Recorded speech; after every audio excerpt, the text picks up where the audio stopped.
நம்ம வாழ்க்கையில கஷ்டம் வரும்போது ஏன் எனக்கு மட்டும் இப்படி நடக்குது அப்படின்னு நம்ம எல்லாரும் நினைப்போம். ஆனா அந்த கஷ்டத்தையும் ஒரு நன்மையா மாத்தக்கூடிய சக்தி முருகப்பெருமானின் கைவேலுக்கு இருக்குன்னு உங்களுக்கு தெரியுமா? இது வெறும் கதை இல்ல, ஒரு ஆன்மீக உண்மை. ஒரு முறை நாரத முனிவர் பூமிக்கு வந்தப்போ மக்கள் எல்லாரும் ஏதோ ஒரு கவலையில, தீராத நோய்களால, கஷ்டங்களால கஷ்டப்பட்டுட்டு இருக்கிறத பார்த்தார்.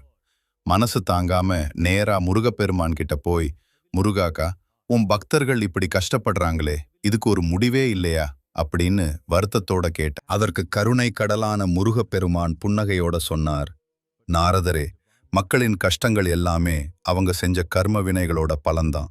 அதை அவங்க அனுபவிச்சுதான் தீர்க்கணும். நாரதர் விடாம கேட்டார், அப்போ உன்னை நம்புற பக்தர்களுக்கும் மத்தவங்களுக்கும் என்ன வித்தியாசம்? உன்னை சரணடைஞ்சா இந்த கஷ்டங்கள் தீராதா? அப்போதான் முருகன் அந்த பரம ரகசியத்தை சொன்னார். யார் ஒருத்தர் முழு மனசோட முருகான்னு என்னிடம் தஞ்சம் புகுறாங்களோ அவங்க விதியை நான் மாத்த மாட்டேன். ஆனா என் கை வேல் இருக்குது, அது ஒரு மந்திரச்சாவி மாதிரி.